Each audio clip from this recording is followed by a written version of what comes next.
Hey, it's Webz here with another Hearthstone deck video, and I've gotten a little bit of an upgrade. But it's time to go on a quest for the Sword of a Thousand Truths, with the help of Questline Druid. Unlike normal Questline, we're running a small package in order to duplicate our Elwyn boars so we can equip ourselves with the Sword of a Thousand Truths. Unlike normal variants of this deck where you run cards like Bundle Fortunes, you have less draw power, so for mulligans you want to make sure you try to keep a card like Guess the Weight or Living Seed in your opening hand. You also would like to keep in your opening hand some type of early game removal, such as Lunar Eclipse or one of the hero buffing abilities. You also don't want to really worry too much about corrupting Moontouch Amulet. Sure, it helps out, but because you're not running that many cards that are higher cost than this, you don't always have the ability to corrupt it easily, and sometimes it's just better to trigger your questline earlier than worrying about corrupting it and gaining some armor. Now, with that being said, let's get into the games. Alright, time for game 1 against Warlock. We're going to mulligan away the Mark of the Spiked Shell. Since the deck doesn't actually run any taunt minions within it, we're just relying on either Germination or our quest reward to give us our taunt minion.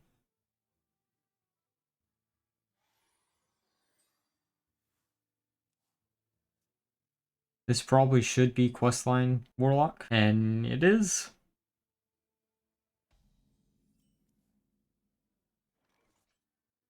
We're just going to play our questline.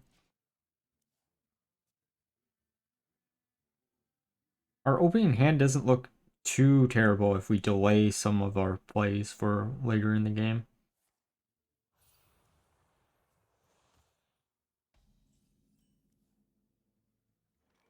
Especially if we delay playing any minions for a few turns. It'll also prevent them from progressing in their quests for a few turns too. We just gotta delay it enough so we can get our quest reward or our sword out before they can finish the quest.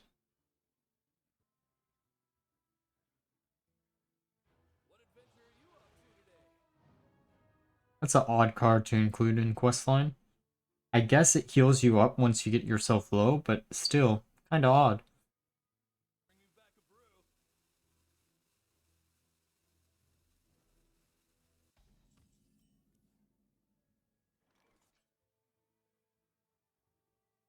So here we actually have some decisions to make. Either we can coin out our boar and a farmer so we get more copies in our deck, or we just continue to wait until later. But here we are actually going to coin it out. Sure, we're clogging up our deck, making it harder to complete our quest reward a bit, but we can still trigger our quest by actually equipping the sword, which is kind of funny. It would be even funnier if that like auto completed the quest for us, but it would be kind of broken if it did, so I get why it doesn't work that way.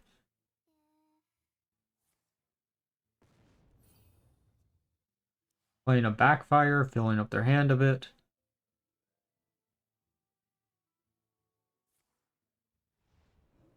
They're going to kill our boar, which is perfectly fine. We do need 7 of them to die. And it's not like we have any way to actually bounce a boar back into our hand with Druid. I guess the closest would be us giving it taunt and then using a spiked shell. And we drew into another boar. And now we're just going to copy this boar and attack for face.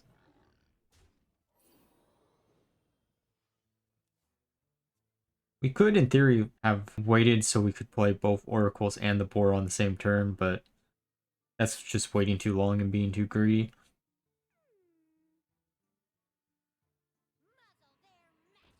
Oh no, they play a neophyte. Not like we run a bunch of spells in this deck or anything. Oh, actually, I guess we do. It's just we haven't drawn in any of them. And here we get another boar. Trying to maximize the amount of boars I can summon here. This should do it.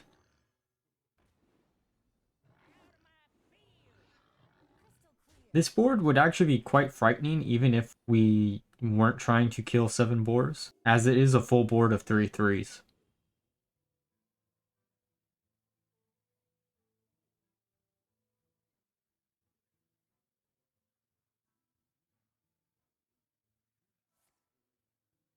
Oh shit, a soul rend.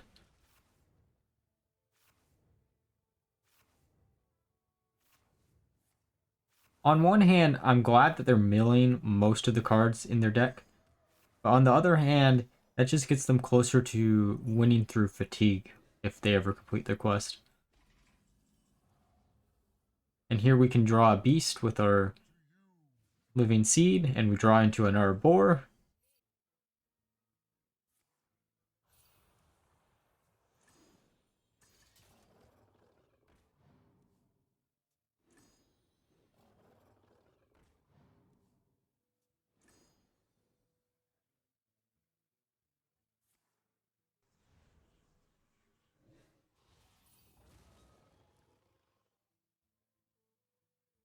I can see why people really want Questline Warlock nerfed into the ground. Deck is way more consistent for something that was originally meant to be a meme deck.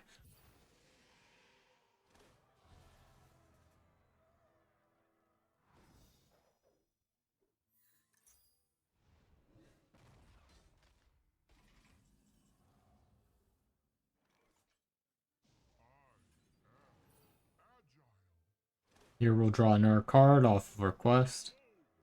Oh wait, no, that's just the first part of the quest. We're just going to gain some armor.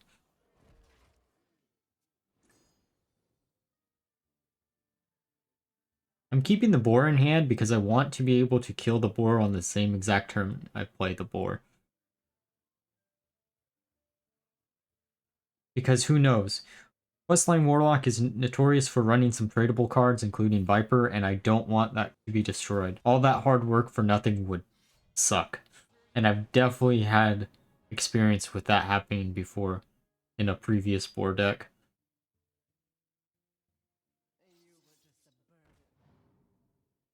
They're going to draw some more cards. And now they're completely out of cards, so whenever they complete their quest reward, it's going to be kind of scary. But we get to complete our Boar quest here and do 15 damage to face. And there's literally nothing they can do to stop us at this point.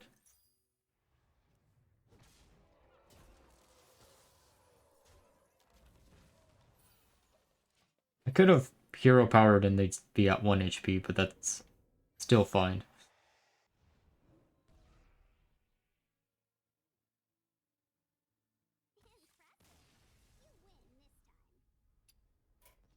Alright, time for game 2 against Mage. Here we're just going to mulligan everything away besides our quest line. We draw into 2 pounces, which is kind of funny. Because that allows us to instantly complete the first part of our quest. In fact, we could even do it on turn 1 if we really felt like it.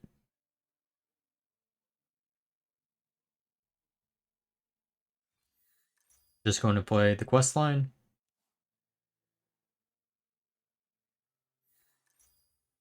And they're also quest line, which shouldn't really be a shock.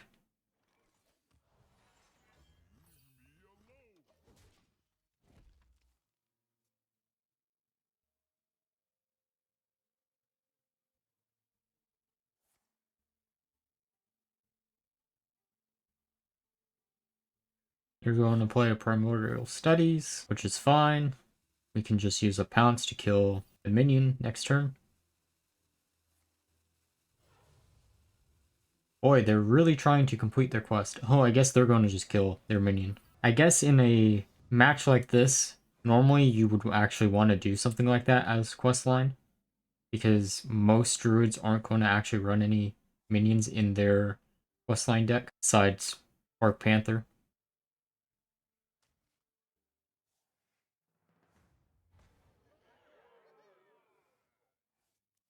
It's kind of a shame that Wicker Claw never really became that big of a deal, but I do understand why it didn't. It lowers the consistency of your living seeds within the deck, which lowers the consistency of you actually completing each individual step of the quest. They played a secret, which is probably Ice Barrier to shock literally no one.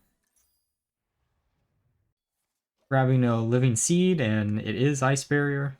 You kind of get good at telling what the secret is once play against enough questline mages, because 9 out of 10 times it's always going to be Ice Barrier, or the 1 out of 10 times it'll be Counterspell. It's usually never anything besides that.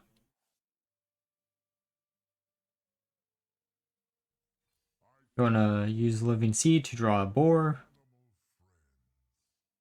and then a Nature Studies to get a card, into Guidance, try to find something even more interesting, and then we just get Guess the Weight. We played a lot of cards there just in order to draw one extra card out of our deck, and knowing what the top deck card will be next turn. So we're going to want to empty our hand a little bit here. We do have the card advantage over our opponent. However, we want to make sure we don't accidentally mill something that's important to us.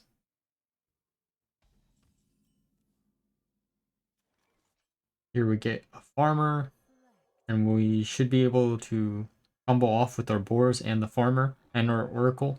So we have 4 boars on board, and then we have 3 in the deck, which is all we need.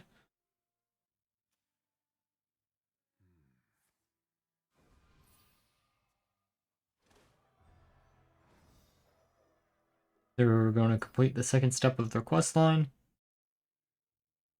Actually, with the number of minions we have, they might be able to complete their entire quest line here.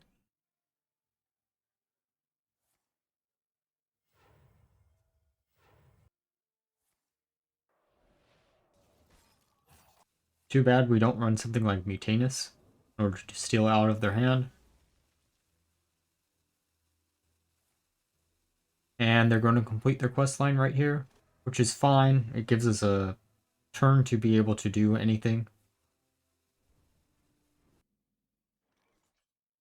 Here we're just going to try to complete our quest line as quickly as possible now, which we are actually going to be able to do if we use the Solar Eclipse and the Feral Rage, but instead we're going to play another Boar. Watching these games back, sometimes I realize the simple, like, little misplays that I make here and there, especially when I'm focusing in on a gimmick that I included into a deck to make it more unique.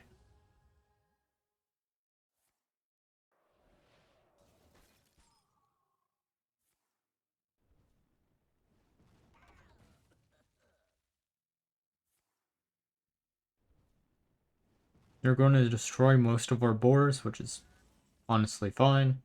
Here I'm trying to figure out what I can do to kill the 7/7 on the board.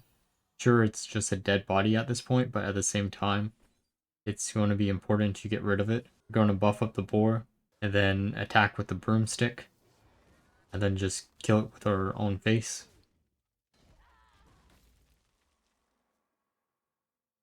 Since I want to keep one of the Mark of the Spike shells in the hand, so when we complete our quest line next turn.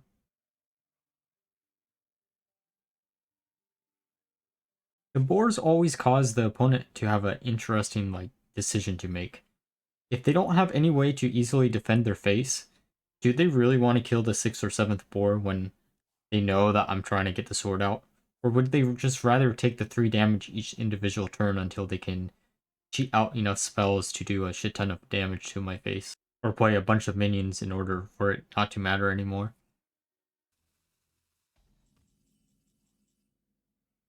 And we draw our last boar? Oh no, second to last boar, I guess. But we can copy it, so it doesn't really matter. There is one card that could prevent us from doing what we want to do with the boars. And I wouldn't be shocked if Mage is running it now, because I've been seeing it a lot more often than I used to. Gadgetzan Auctioneer is really odd. Like, really, really weird for this deck.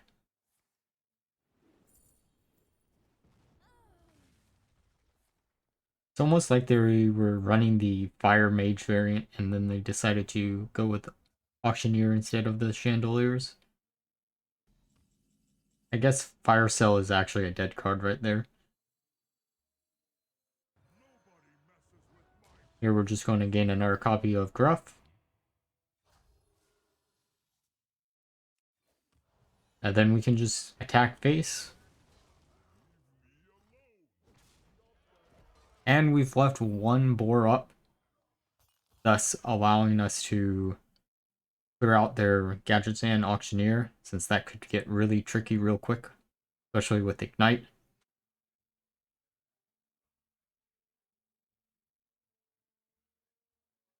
It also allows us to be one step closer to completing the quest reward. And by quest reward, I mean getting the sword.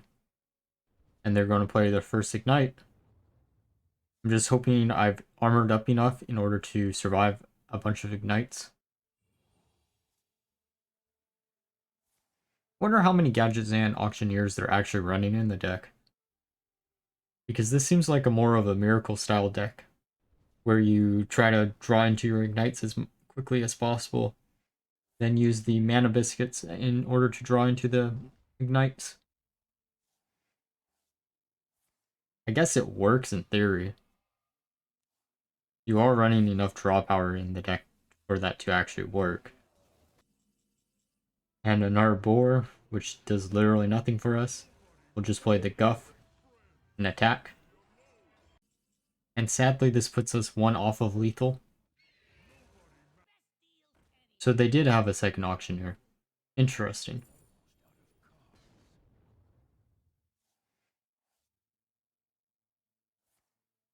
But can they do enough damage with the limited amount of mana that they have?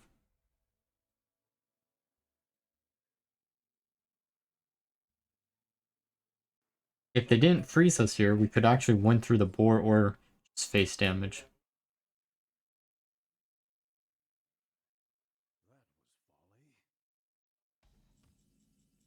Or even through fatigue if we really felt like it. Alright, now that we're through the games, let's discuss how well the deck did and why I built the deck the way I did. To my amusement, the deck actually performed way better than I had ever expected it to. I shockingly performed the combo with the Sword of the Thousand Truths way more often than I had expected originally, which increased my enjoyment of the deck by quite a lot. I didn't want to just net deck the normal Questline Druid, because there's really one or two ways to build Questline Druid, and it's kind of a solved deck at this point. I thought this would be a nice variety for the archetype. Originally, I had planned on looking at more beast cards besides just the boar. While I was looking at the beast cards that are in standard, I realized that if I were to combine Beast Druid with Questline Druid, for the most part, I would end up with some weird hodgepodge mess of Clown Druid and Questline, which I'm pretty sure has already been done at least by one other person. So I didn't want to do that again. And then I saw the Elwyn Boars, which is where I both had a bunch of dread and excitement in order to use these cards in an actual deck for one. Early on, I had actually made another boar themed deck for another class that I never released a video for.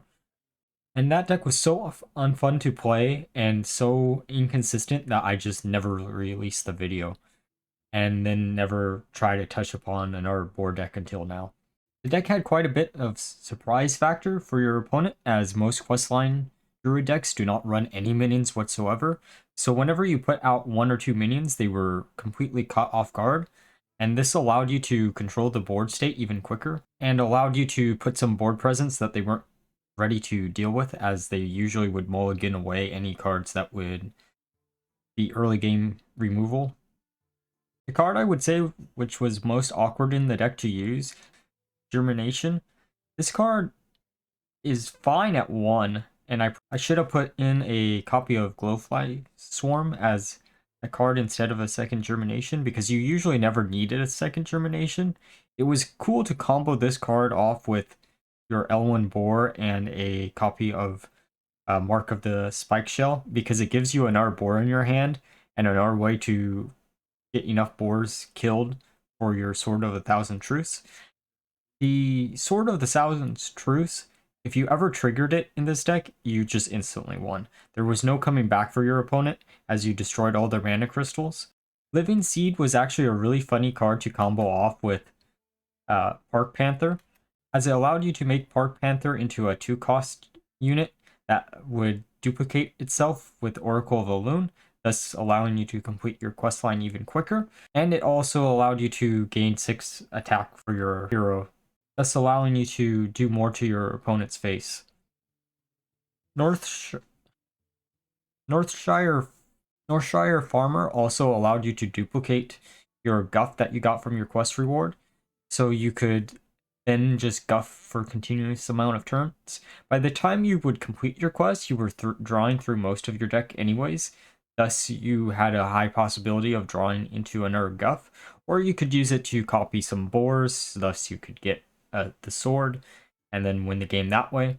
If you've ever wanted to use the Elwyn boars in a deck since the set came out and you didn't know which class to use it in, or which deck to use it in, I would say this is actually a perfect deck for you, as it allows you to combine a kind of meta-relevant deck with a card that's meme status into something that does actually win the games quite often and gives you an alternative win strategy for whenever you need a backup plan from your quest. With that being said, if you enjoyed the video, please leave a like and subscribe and a comment down below. And until next time, bye bye.